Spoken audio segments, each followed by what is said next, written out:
Working Cows Podcast, episode 234. Welcome to the podcast that gives producers a platform to discuss and share paradigm-challenging practices. Practices that have increased the effectiveness of their operation and the joy that their families have received from this lifestyle.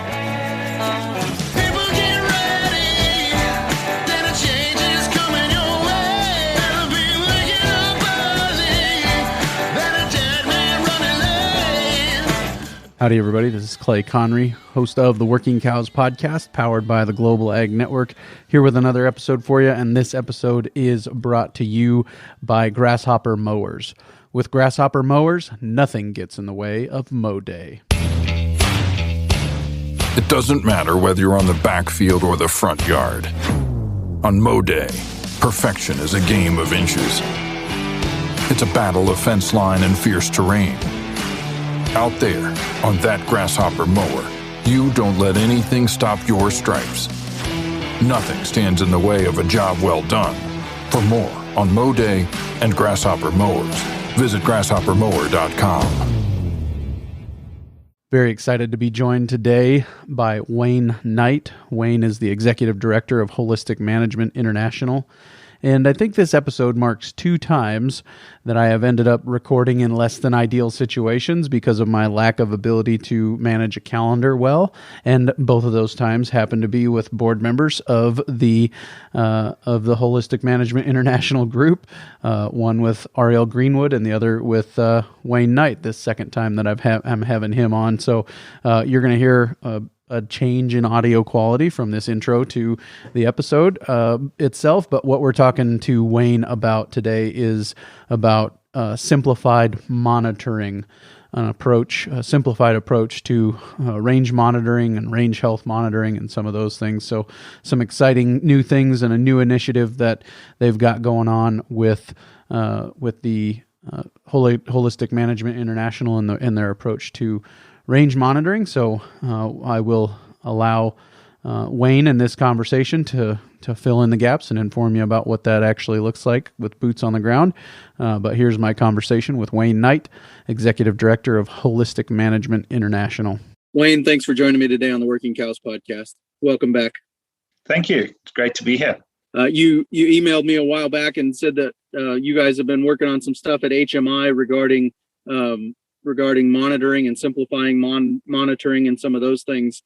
And I think that in the holistic management world, we see a lot of people coming into it, getting excited about it from an ecological perspective and the ability of holistic management to improve ecology and combat climate change and some of those things. But then sometimes, as you've said, I think they can bump their heads up against the profitability side of things and have some issues there. Can you talk a little bit about the motivations for this simplifying of monitoring and kind of how you see those two sides playing together, the ecology and the profitability? Sure. So, as you framed it, a lot of people come to holistic management very passionate for improving land, as I did, as so many people have.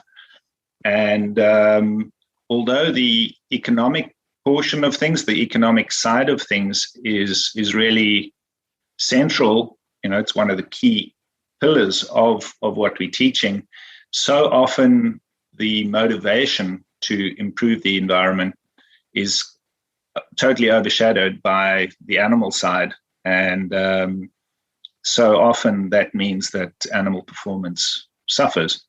And in my brief time in the US so far, I think it comes up pretty often. Well, what are those key animal performance monitoring side of things? And let's keep it as simple as possible. What are the lead indicators? And on the animal production side, it's 2 things. It's what is your body condition score at calving, and are your animals on a rising plane of nutrition? Are they getting a better nutritional availability at that time in their life cycle? On the ecological side, how do you balance those animal needs and make sure that the management that you're using is actually improving the environment. I call it ecosystem function. That's including the water cycle, the mineral cycle, the flow of energy, the ability to capture sunlight, and the diversity. And working with certified educators from all over the place, Australia and South Africa and here in the US, we have this wonderful network who's sharing ideas, and we've brought a number of these lead indicator ideas together to say, well, if we're looking at what's the environment, there are many things being discussed. Soil health is critical. If we're not improving our soil health, then we're on a negative trend. But does a soil analysis help you decide whether you moved your animals fast enough or too slow, or what are those key elements that we're going to need to improve that ecosystem or ensure that we are achieving the ecosystem improvement that we want? And for us, looking at the more arid, let me say, not the very moist areas of the country where bunch grasses are central, if this is something that you use key to your management, what about bunch grasses are going to help us track your performance? So soil cover and bunch grasses are highly correlated to ecological improvement, highly correlated to diversity, highly correlated to ability to capture that sunlight, increase the carbon in the soil if they're being grazed correctly. All the positive stuff is there. Insects, opportunities for other animals, other wildlife. So if that trajectory is correct, and this is scientifically proven in the Australian environment for sure, how can we match now ecological improvement and what are our key animal performance? And look at what that's going to take. And of course, we can't leave out the risk. And when I'm talking about risk here, I'm really looking at the drought management component. Of course, there are other elements to risk other than drought. But most of the stress and most of the discomfort that I felt, and I would imagine most ranching people, animal people feel, is around that inability to influence when it's going to rain. And yet, if we look at what we're dealing with, you do have an idea of when it's going to rain. You can have an idea of how much forage you have. You know how many your animals you are running. So measuring that out, allocating out that feed appropriately is possible. And like everything, having a plan is better than having no plan. And acting quickly on destocking is essential. The sooner you destock, the higher the number of animals that you're actually going to be able to take through. 300 animals for 100 days or 100 animals for 300 days, which is your choice. The moist environment versus dry, more arid environment, you can work out how much you've got and how many animals. The other portion of that risk management is which portion of the herd do you get rid of? And for me, the essential tool there is what we call a livestock production worksheet, so that you can plan out, if I sell so many heifers and so many cows and so many of the different classes of stock in 3 years' time, what is that going to do to my cash flow? So these are all really important elements that are monitoring related. So what we're really trying to do here is build this bridge between keeping the ecological trend on the right track. The implications of not selling in time are dire economically, they're dire ecologically, and they're really bad for our stress levels and our relationships and things. So yeah. I'm excited about it. I think we've got some pretty good tools. Whether they're universally applicable, probably not, in terms of, how do we, instead of monitoring for bunch grasses, how we do that for runner grasses, or if you're in California where you only have annuals, is that going to be applicable? What can you replace the bunch grass monitoring with? There will be tools, but what are the essentials? Instead of going through and doing really in-depth plant analysis, really in-depth soil testing, which of those things is actually helping you make the decision of, I need to move the cows today, or oops, I should have moved the cows yesterday. That depends on your season. It depends on how much food you've got. We know the variables, but in terms of monitoring, what are those key things? And I think we've got some nice answers. Yeah, very good. Could you define the term bunch grass? We've got a pretty broad audience here, and I'm not sure how many of them have experience with the actual bunch grasses, even where I'm at. We do have bunch grasses, but they're not as solitary as bunch grasses are in some other places. I tend to see some other kind of grass growing in between the bunch grasses that we do have here. So could you talk about some of the context that you're familiar with and what those bunch grasses actually look like on the range setting? Sure. I've in using the bunch grass monitoring that we're advising on, I realize that depending on the person and the place, a bunch grass has different meanings for different people. So to me, first and foremost, it's a perennial. It's going to grow in size over time, and it's going to be a really stable plant in your community. Runner grasses would be ones that have rhizomes and push each other along. They're going to be a mat on the surface. And I realize there are grasses that sort of are both runner and bunch.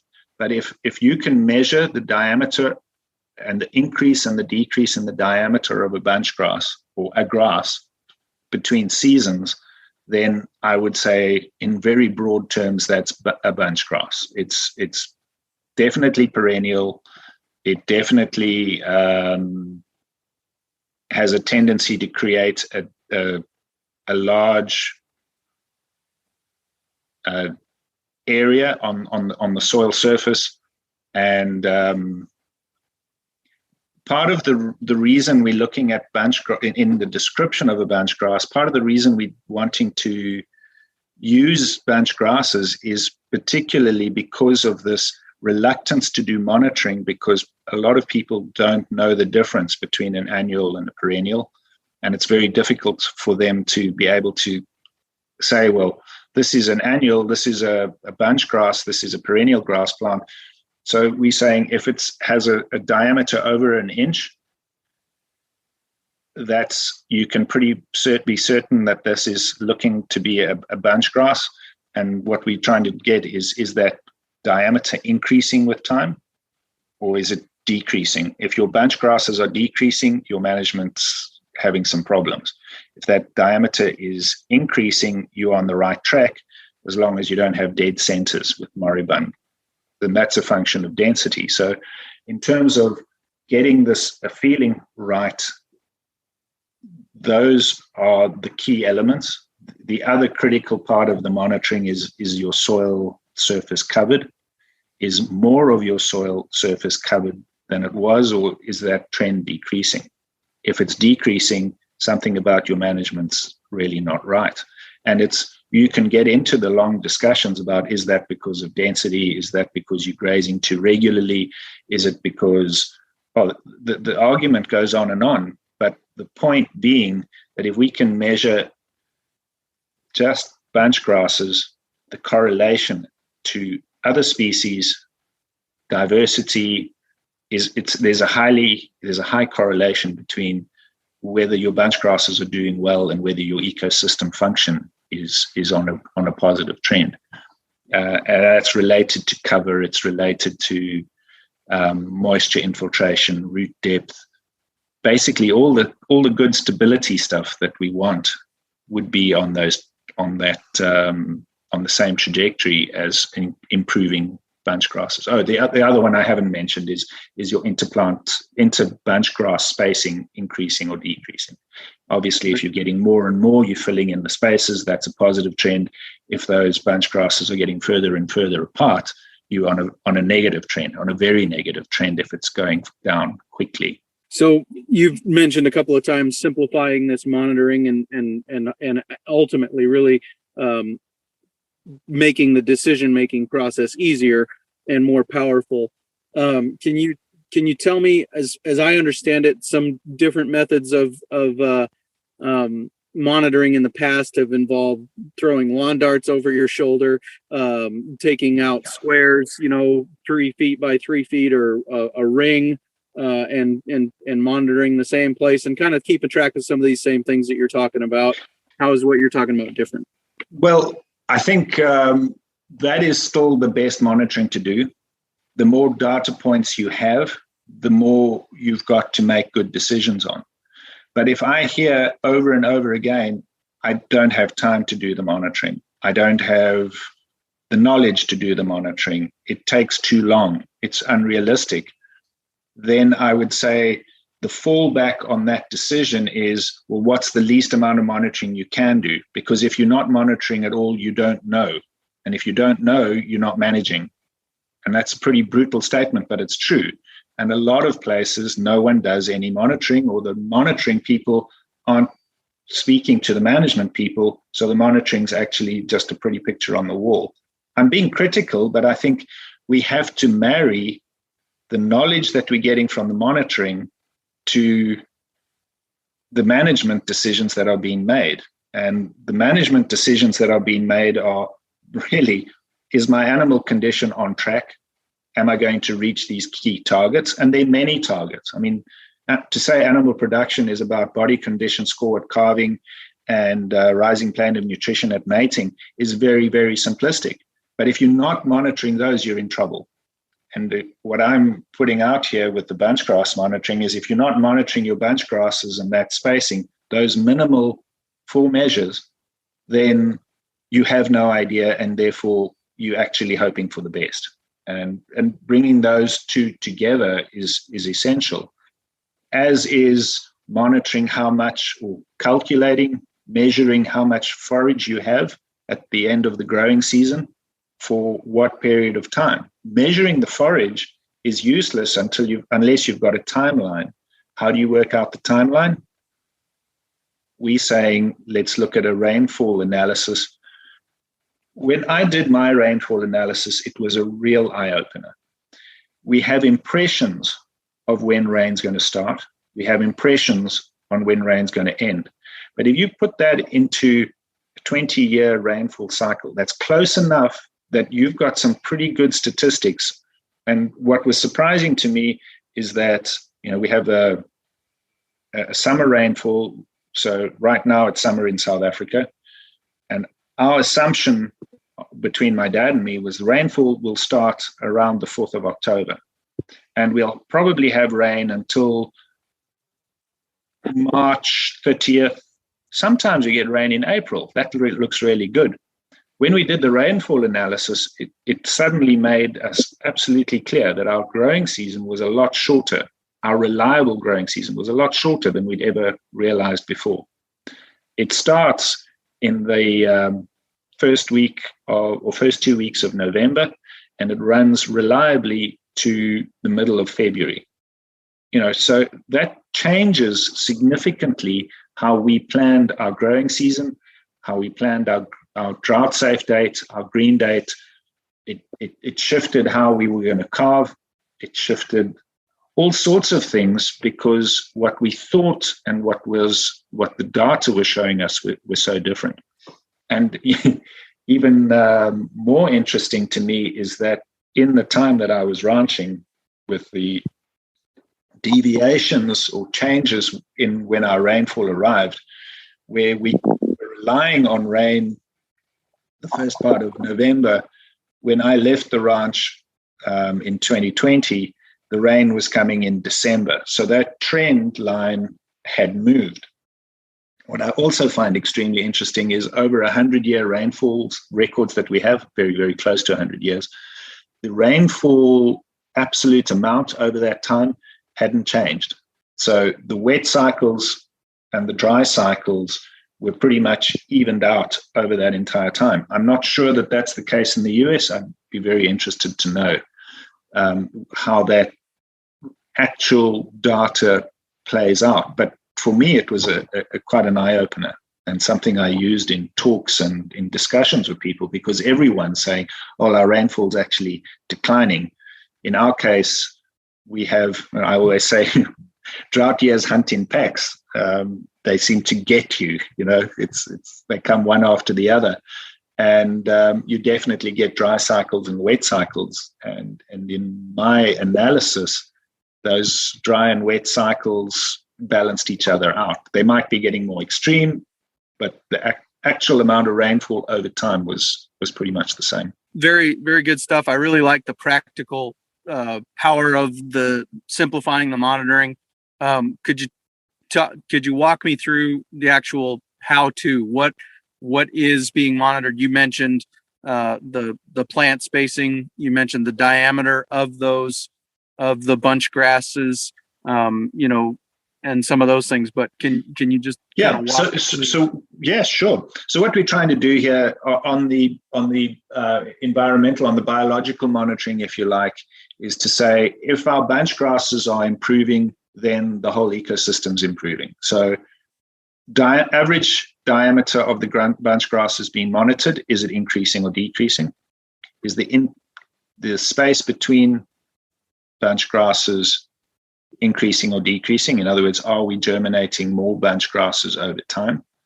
And what's the soil condition? Is the soil condition in the bunch grass area more covered, completely covered, lots of percentage-wise, a lot more bare ground? If we are on a negative trend, more bare ground, then our management isn't on the right track. If the bunch grasses are getting smaller, if their diameter is decreasing, we are on a negative track. If it's increasing without dead centers, without those gray crowns, then we are on the right track. And yeah, the spacing, it's that simple. It's on a transect, so it would be in a monitoring area. You'd be doing a transect across a monitoring area and looking for a number of sites. We have a protocol worked out. And but that's how simple it is. It's the least monitoring that has to be done to get an indication of trend. And it's highly correlated to whether your grazing periods are too long or too short. Is your stock density high enough? You're going to pick that up. Obviously, that's part of the training that we're doing is, well, how do we adjust for that? So we're bringing in daily monitoring of animals and of grass growth that are going to feed into that information on your at least once a year, hopefully twice a year, monitoring on the ground of what's the trend in those monitoring sites with the bunch grasses. But so looking at combining daily monitoring, or every time you move your animals at least, what is the condition of the animals? Are they on the right trajectory with this key body condition score and mating condition? If you're not monitoring that trajectory, you're going to land up in trouble. You're either going to spend a lot of money on getting the animals to the right body condition at that time, or you're going to miss it altogether. And anyone who ranches knows that not having animals ready for slaughter when you've planned your slot is expensive, and missing your body condition score at calving, if they're too thin, then you land up with poor conception rates, and that's really, really expensive. I'd say another aspect of this whole discussion is if your management of your animals is on track and your ecosystem is declining, you at least have an idea of what's going on and you can correct it. If you have no idea and you're not monitoring, well, what's the negative outcome? It's a gradual decline. It helps you justify how you're going to invest in infrastructure. It helps you identify whether the kind of animals that you've got are correct for your environment. So there are a number of things here that this approach, I think, is really important. You talked about rainfall analysis and some key dates, some key rainfall dates. Where do people go to get that data? Is that stuff that they've collected, or is there? I've found rainfall data for my area. I think they've got it for every county in the country, and going back 100 years. So, I mean, there's more data there than you need. But is Absolutely. that good enough? You need data from your fence post. I would say that it's the trends that we're more interested than the absolute for a given area. It's so that we're doing less guessing and really honing down on everyone's risk profile is different. And when you're dealing with drought, it's how much risk are you happy or confident to take? And the other risk measure for me is, what can you survive? Even if you regard yourself as, well, I can take this risk. Can you take the risk and survive it? And a lot of the times, a perception of risk versus, how do you determine where that line cuts? I really diligently stuck to trigger dates. So within the rainfall analysis profile, I'd say, well, by such and such a date in the growing season, if I haven't had rain, I need to destock. I need to just bite the bullet. Those animals that I've targeted to sell have got to go. And on occasion, I got to that date and I sold the animals, and then it rained. It was a late season. We got a lot of growth, and it's, oh my goodness, I've sold the animals, and what a catastrophe. That year influenced me that the following year was also a dry year. D-date came, and I went and negotiated with salespeople, and they said, "Oh, well, just give it a month, and we'll sell the animals in a month's time." And that month, in keeping animals that I shouldn't have kept, made such an incredible difference to the amount of food I could, the amount of food I had and the number of animals I could carry through, that I actually had to destock again. So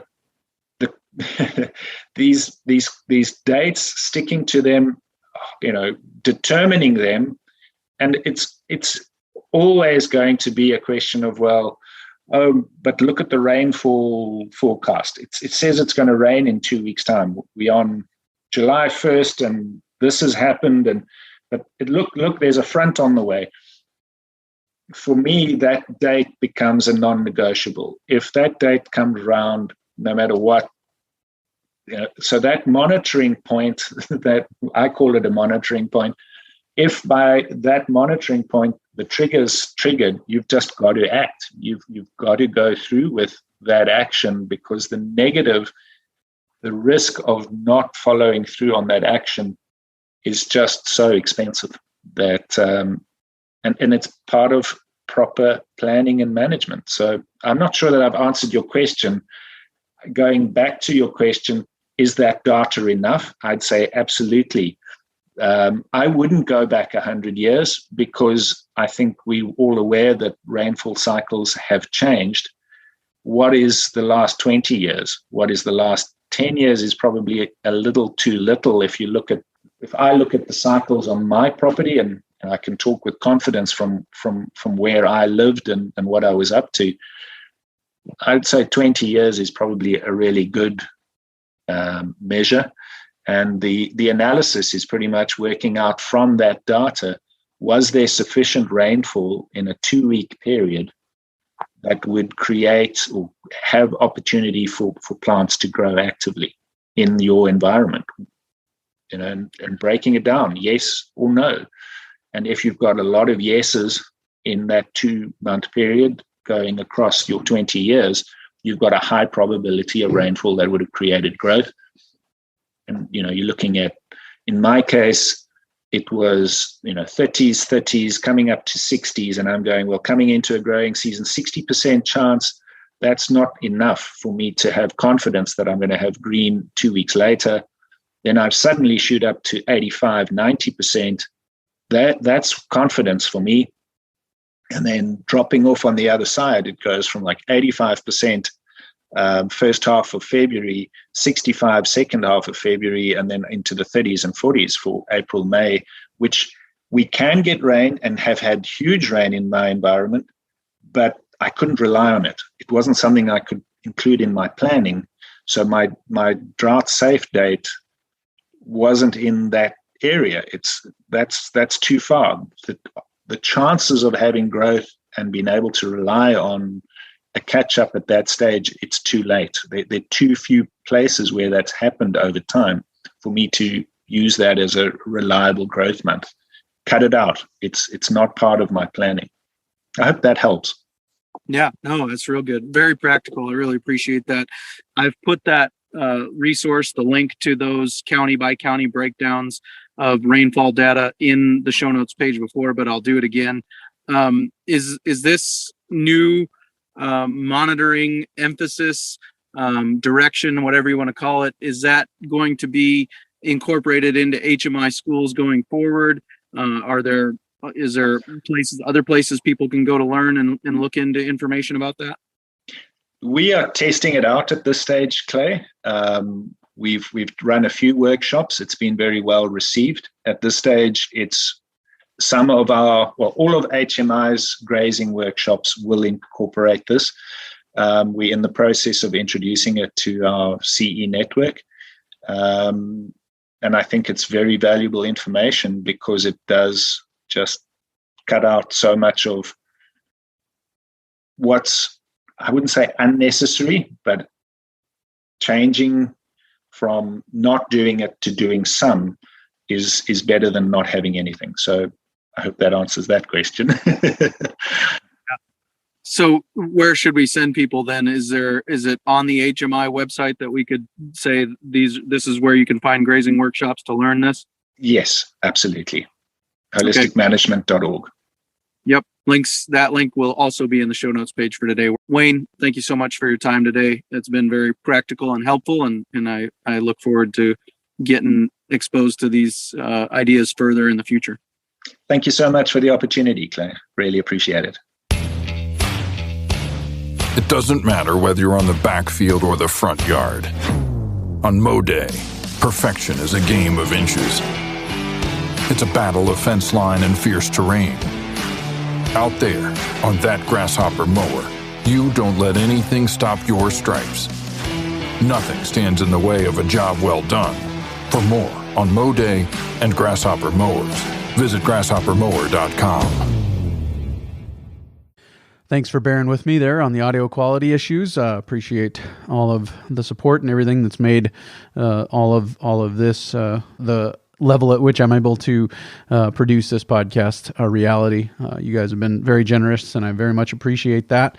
Very much looking forward to next week. We will be talking to Doug Ferguson on episode 235 of the Working Cows podcast. Doug is Mr. Cattle Master. You may know him as Mr. Cattle Master, writing for Beef Magazine and a couple other publications, as well as his own website. But he is a marketing instructor in the vein of Bud Williams and Wally Olson. He learned this from those guys, taught his first school with Wally, and then has since gone on to teach, one of which just happened here last week, and maybe one coming up in the future in that we will continue to get the word out about. But we're going to be talking to Doug about mindset on this episode, about the mindset of what it takes to be successful and the mindset that is required to be successful. So look forward to sharing that with you, coming your way real soon for another episode of the Working Cows podcast. We'll see you then. We invite you to visit workingcows.net to subscribe to the show via iTunes or Stitcher. You'll also find detailed show notes pages, resources from our guests, and the industry leaders who have influenced them. For more ideas on putting your cows to work for you in a more profitable way, tune in next week.